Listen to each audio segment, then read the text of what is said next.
So they write that stuff up, and then we then take a look at it, and we build what's called an abstract. And the abstract is kind of, it kind of simmers it down more to kind of what the different pieces are, what's happening.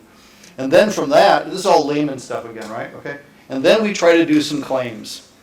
Okay. And patent claims are very interesting. We had, I'll demonstrate with this, but Jennifer and I were at a patent auction, right? And buy some patents, sell some patents, patent auction, right? Sounds exciting, right? Bidders, exciting. They had great food, by the way, so it was well worth it for that. But one of the guys who was with us, he was a really interesting guy. He had worked for a company in Silicon Valley here, and they really didn't do very well. They had thought of a whole bunch of really cool things. They filed for 150 patents. 150 patents. We made a ton of bucks. Okay, you made a ton of the patent things. The company went bust. They didn't pay him the right money. Blah blah blah. Okay, and then they said, you know what? Things are bust. We haven't really paid you your salary or whatever the story is. We'll give you all those patents. And so we got all these patents worth not too much. And then one fine day, what this is, of course. And so anyway, one fine day, they were worth a ton of money. Google bought them for $1 zillion from them, right? Okay. So he's at this thing, he's still doing things. He's interesting, by the way, that now he's got $1 zillion. He's thinking, what could go wrong? Well, I could die. So he's thinking, maybe I shouldn't die. And so he's now actually pursuing patents that help longevity and all that kind of stuff. He thinks dying would really slow down his use of the money. Right? Does he have his company in Roman City by any chance? I don't know. I don't know if that's the reason. So yeah, I went and talked to a company up there that's looking at longevity stuff. It might be he's deep into it. So anyway, but the story was that he's at this thing too, right? And so he's about between where you are and I am. And I said, hey, do you think this? I was showing the patent. I said, you think this patent would be any good? He's like, no, it's not worth anything. I didn't even walk over to him yet. I said, how can you tell? He said, that's probably the first claim. He said, it's too long. And that really is true. It's a benchmark sort of thing. If your first claim has all kinds of detail in it, it's this and it's that, and it's like, here's an example of claims where claim number one could be, claim number one could be something that moves along the road really fast. That's like a claim one, okay. Claim two is like claim one where it has 4 wheels, okay. And claim three is it's got an engine. Claim two is it's got 4 wheels. It's claim one with 4 wheels. Claim three is claim two where it has an engine that drives those 4 wheels, okay. So each claim kind of builds on it. If it's what's called a dependent claim. The first one's independent. It's just the statement. And then later you have all these dependent ones, and then you have another independent one, okay? And if your first claim, or any of your independent claims, are really long, like we saw one recently that said, and you do this thing, and you get this input, and you do this thing, and you use 950 CPUs. He actually said the number of them, 950 CPUs, okay? So for someone not to violate that, they can do, we used 1,000. We used 2,000 CPUs. And of course they have a patentee's word, which I think it's patentee's, I've never heard it outside of it, called plurality. He's supposed to say a plurality of CPUs. That apparently means, one to more, that makes it okay, right? But you don't put a number there. And so this one had a claim one that just had all these really specific things. And the more specific your claim one is, okay, the more likely it is you will get a patent, because that's true. You can make your claim one so detailed that by the time you're done, it's got red stripes on it, glows in the dark, you got all these little things, and you will get a patent. So I talked to a company recently we're doing some patent work for, and they said, we want to say patent pending. And I said, I can guarantee you that we can construct a patent that you can say patent pending on, because we can just go for that detail to the point that there's no possible way that anyone would do that level of something. To do it. The odds are really high. We can do that. It will have 0 value in terms of selling it, and it will have 0 value for protection.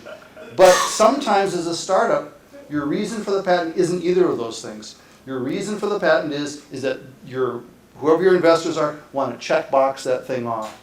They want to say, yep, check it off. Well, what patent pending means is you filed. Right. All it means it doesn't mean that you filed filed something. Right. So, but that means the VCs who were so adamant about having a patent can't actually read a patent to know whether it's worth anything.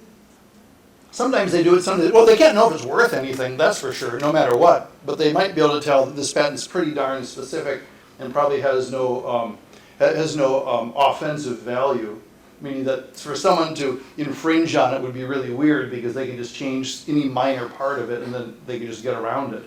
Okay, but it might be enough for them too. Because remember, they're kind of in the business of wanting to have this thing work. So if all they're looking for is a checkbox that says, yeah, you got a patent pending, that doesn't, that's what this company needed. Their competitor says patent pending. Okay, and they couldn't say that yet, but as of next Friday, that's the date, as of next Friday, they too will be able to say patent pending. And by the way, their competitor's patent pending has nothing to do with their actual key business that has to do with what they're doing. But they needed to say, they don't say what the patent is, it just says patent pending. It doesn't bother to mention that it has nothing to do with what the actual competitive advantage is between the two companies. So this is kabuki. Yeah, the whole thing, well, you know, it's almost like it's designed by lawyers. I mean, but these are the realities you have to deal with all the time. I mean, it's an amazing thing. So the timelines on it. So we usually do a provisional, and our patent attorney is really, really good. I've had him for about 20 years. His name's Stephen LeBlanc. He's just really, really good. And good because we've sold millions of dollars worth of his stuff, and they've survived various tests. And so therefore he must, I mean, that's the only reason I know that they're really good, is that we got really good benefit from all of them so far.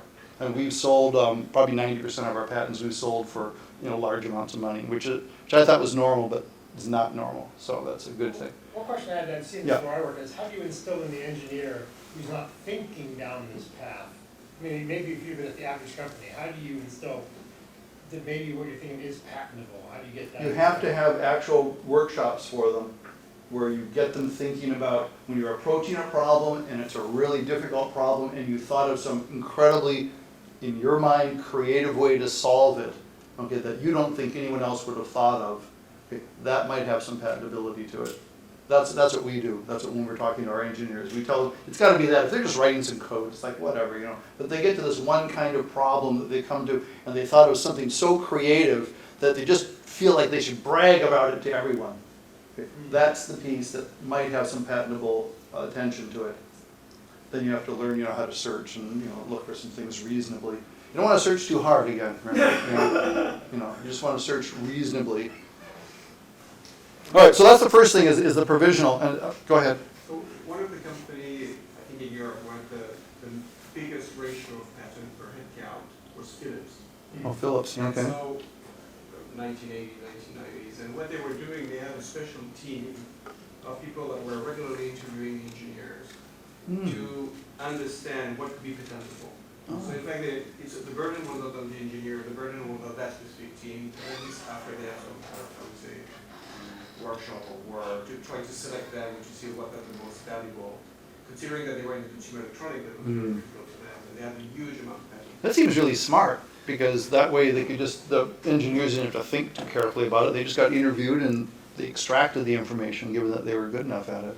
Yeah, because Yeah. engineers aren't thinking down this path. No, they're not. They're busy worried about, like, can I even solve it at all? And a lot of engineers hate to read and write, so. Right, yeah, I mean, You know, it's like yeah. the last thing they want to do is sit down and. No offense, I know a couple of them. Yeah, I wouldn't have the right Yeah, patents I usually. mean, I would- did that you at know. one of my in-house gigs. I would have lunch with a different engineering group every month and say, okay, you know, who's got, you know, new ideas that they didn't write down and send in.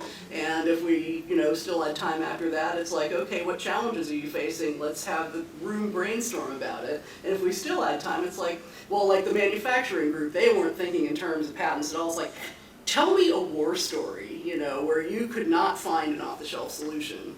And you never know. It's like a lot of Yeah, companies yeah, have good way to tons of Express it. hidden IP. Yeah. Yeah, how do you extract that out? That's always been a thing. The engineers are busy looking at their shoes. Yeah, you got to, yeah, it's like you got to get them talking. You got to give them support on the writing. I trained a couple of IP specialists to, you know, just interview the engineers for half an hour and then go ghostwrite the disclosure that would go to the patent committee. And just, you know, we just didn't make them write because we knew we'd be waiting a long time if we did that. Yeah, you just run it by them later on. That's what we do too. We kind of write it up and run it by them and see if it sounds reasonable for what they were describing. So that works for, so go ahead, yeah. I'm wondering if I'm understanding this, but it seems like in a world of rapid prototyping, you know, this seems tricky. If you're like putting stuff out and then you're revising it. As soon as you put it out, it sounds like you would have already had to say, you know, to put some kind of. Oh yeah. If you're just whipping stuff together and you thought of something really cool and you embodied it right away and off it goes. Yeah, you started a 1-year counter without even knowing it. Yeah. Yeah. It seems like Yeah. it's the end. But at least you got the year, which apparently you don't in Europe, so that's better. At least you can still have the luxury of reviewing some of those things that they did. You're like, wow, you did this cool thing, cool, let's see if we can get a patent on it, even though it's already out there. You're still okay, you got a year to file. Also, if you put out a PhD or something, that's what you need to do. Oh, yes, oh, Then yes. you're kind of, Yeah, there was one. Change the thesis? There was one lawsuit. See, as soon as somebody sues somebody for infringement, the first thing the defendant does is like scours the world for possible prior art that would knock it out. And this team found a PhD thesis. Only one copy was ever made, and it just sat on the shelf in the university library. But you know, anybody could go in and take it off the shelf if they wanted to, and you know, maybe 2 people had done it, you know, but yeah, that was public because it was available. It was a publication. There's actually an organization that, I'm not even sure if it's still in existence, but it was sort of a, for lack of a better term, social network, where someone would put up some IP, basically ask this network of people. Because one of the things that you pointed out here is that you had companies, and this is my experience, you have companies churning out patents by the hundreds, and they're sitting there, rooms full of patents, and the people that are responsible for actually managing it don't even know the patents are there, and if they knew they were there, they couldn't really interpret them in any event. So one of the routes here is that people were patenting things that many people thought were prior art, especially in the Defense Department. Oh yeah, of course, yeah. That was originally patented, it was kind of secret, but then it became, public knowledge over time. And so the principle was to ask the community to find prior art that the community would know about, and then basically knock out a patent that was, sort of Johnny-come-lately patent that was actually inhibiting the progress of the science. So prior art is an interesting thing. I mean, the reality is you can get a patent and you don't really have a patent. You just haven't been notified that it was prior art. Well, yeah, the fact you get the patent granted is an opinion of the patent office, which at least I think as of last year or the year before last, they decided to give extra weight to that, where they used to just make it the same opinion as some other expert. I think that weighting thing happened about 1 or 2 years There's been a ago. presumption of validity on a granted patent, which Yeah. means that, if you want to invalidate it, then you have to bring sort of more and stronger proof that Yeah. it is invalid. It's like the burden is on the person who wants to prove it isn't. Yeah. That's a preponderance of evidence claim. Can't remember. I think invalidity's got to be more like a clear and convincing standard. But I don't know, Teddy. Where that was from? I believe so. I mean, essentially, Liz is right. I mean, you get a presumption of validity, which means that, given the resources that the patent office has, I mean, they can only spend enough time, a certain amount of time with each patent application. But at the same time, if you have litigators who are going to spend months of time, with hundreds of thousands of dollars, they may find something that the lonely patent examiner could not find within the given time frame that's allowed in the patent office. So. Yeah, they make. I know. I have some law school classmates that went into the examiner corps, and they do not give those folks a lot of time to do their searches. But by the same token, they have some fairly good, big resources at their disposal. The playing field's starting to level as far as searching, because there's so much stuff that's online. There's still stuff that isn't, but you don't have to hire somebody who goes to this special patent library and just sits and pores through this paper for days. The stacks. Yeah. So anyway, so you end up with this thing where you get your provisional in there. The cost for us has been averaging about $5,000 to do just the little starting point thing, and then within a year you have to then file the full thing. That ends up being usually another $3,000 to $5,000. So now you're at $10,000. then you don't have to spend any money at all, probably for another, well, 34 months, okay? At the end of 34 months, the patent office finally looks at it, and the examiner says, well, we have the following things that we think really interfere with it, and you need, you know, our prior art or whatever, or clarifications. We had one that was all just syntactical. The last one we did on the Base 64 one, the only objections were syntax, and they had no objections for prior art whatsoever. So it was the cleanest patent we'd ever had. Yeah, it got sold, I think we sold, I mean, really, I think from the day that we brokered it till we sold it was 2 weeks. So it was really, really clean and nice, and it was a really good one. But usually they're not. The RFID one we have right now, it's been years and years and years, and they continue to go back and forth with objections. We then counter the objections. The patent attorney does. Okay, each of those interactions is, you know, $500 to $1,000 or more, and that's when the big money hits. So you're looking at about $5,000 to start, $5,000 a year later or so, just to give you some ballpark numbers. And then you can relax for about 3 years. And then if you're lucky, it'll just be another couple $1,000s, but probably it could be another, you know, 5,000, 10,000 more. So that's what they say, 20,000, I think, is what they say is a typical. I was gonna say, do you see a correlation between the ease of getting it granted and how quickly you sell it? Is there some relationship? No, you know, we just lucked out. We've lucked out on things in that, I don't know about pure luck, because of course we always have done our patents because of need. I mean, so that does help. So it's not just a random patent; it's a patent that's need. And we've done really well with our patents that have had. There's a need to it. We used to not put them up for sale right away. So. Yeah, the one that we did in 2000 or 1989, that very first patent we didn't sell that till 1998, I think, or something. It was way down the line, and it was because there was a bidding war for it, and we were happy to have a bidding war, and it got bid up and up and up, millions and millions of dollars, and that was a really good thing. You know, I think if we'd sold it probably that next year that got granted, we'd have gotten probably nothing for it. Because for one thing, there weren't tape drives that could do what we needed, there wasn't enough memory that could do what we needed. I mean, all the things we described in the patent didn't really exist yet at reasonable costs. So for someone to implement the patent, their tape drive would have cost, you know, like $200,000. And by the time that the war happened, the tape drives were down to a couple $1,000. So your recommendation is don't be afraid to let the technology catch up with your idea. Yeah, especially if your idea really does require something that we're just on the forefront of it. An example is if you have a patent that assumes that there's a terabyte of RAM memory, okay, you know, meaning super fast memory, it assumes that the terabyte's there, and it assumes that you've got quantum computers who are busy romping through this, okay? Then wait till that hits before selling it. Yeah. Except a terabyte is already old-fashioned. We I have know, 16 terabyte machines. Yeah. Petabyte or Go exabyte, go big. exabyte or what are the new ones? I can't remember. The numbers get high. Okay, very good. Are we? That's it, right? Oh no, we got about 5 more minutes or so. So it's almost 20 after, I think. So we got a few more minutes. Okay, good. So okay, we'll cover just a little bit here. Okay, we talked a little bit about the claim language in patents. There's engineering ease and patent ease. For a lot of people, just what engineers say is almost incomprehensible. I didn't really know that. Of course, I'm an engineer, so I'm thinking, oh, I understood that, you know. And then someone will say, what did he say? And I'm like, well, he just said, and I repeat it, and they're like, what? You know, because that's engineering.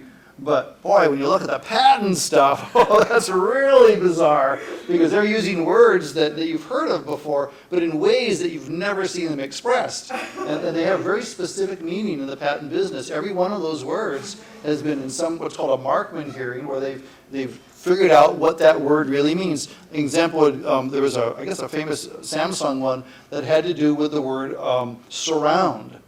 Something surrounded something, and the definition of the word surround was what all these lawyers spent their time on, because it made a big difference. One of them surrounds, like, oh, it surrounds it. The other one, no, it encompasses it. So right, big difference. Yeah. And your patent attorney has to deal with all that. You've got to get someone really, really good. And then if you're lucky, you can. I've gotten really lucky with our patent attorney, where he can speak engineering as well. It's really helpful, because he will then go through the patentees and then kind of convert it back to me as to what he's saying. And then I'll catch things sometimes. I'll be like, no, it doesn't really work like that. It's not really whatever the word is. It wasn't quite that way. We had a thing on the word heuristics that had to be changed recently, because the word heuristic can mean predictive. okay? And I didn't mean predictive when I said heuristic. I meant that it applied a series of rules which then had a result. But I wasn't predicting the result, I was actually coming to a result, okay? Very, very different than a prediction. And so that had to be dealt with because heuristic has that ambiguity to it. But I wouldn't have known that if I hadn't gone through it with the patent attorney. This is when, oh, by the way, all that money, that $10,000, $20,000, that assumes that your time is absolutely free. They get there, you know, hundreds of dollars, you get zero, you know, so it does assume that, so that's the thing. It's Oh, kind of investment. yeah, it's an investment in your time, it really is. Lost opportunity doesn't factor into it. Right. Right, yeah, right, yeah, they just spent all these time, and oh my God. Yeah, go ahead. So do all patents now have to say an electronic means of doing something, or can they say a software means of? No, almost none of mine say that. Mine usually say method and apparatus for blah, blah, blah. That's what almost all of the ones I have say that. That's the kind of the term of the trade that I've seen. The preamble, you know how many patents, I've probably seen dozens of patents that say that. You know, like, Yeah, method and apparatus for blah, blah, and then claim one then says blah, blah, blah, blah, blah, blah, as a method or apparatus to, and then they kind of repeat it, and then they say, you know, what their things are with their little semicolons, you know, everywhere. Yeah, so that's how that works. Okay, so so fast track, we talked about fast track a little bit. They do have a fast track thing where you can get your patent done quickly, but there's a lot of burden on you, possibly legally at the other end, that says that you now, because to do a fast track, you are claiming you did some fairly extensive prior art searching. Okay, and the current 34-month stuff, you don't have to say that. So that can be a legal issue. No one really knows because it just sort of hit, you know, so we don't really know what that's going to be. And then this thing called PCT, which is the Patent Cooperation Treaty. You basically have a year after, or supposedly you have a year after you got your patent thing, or during that year you can get your Well, there's PCT. 31 months after your priority date Okay. before you have to go national. Okay. And so, so it costs a few $1,000s to file PCT, but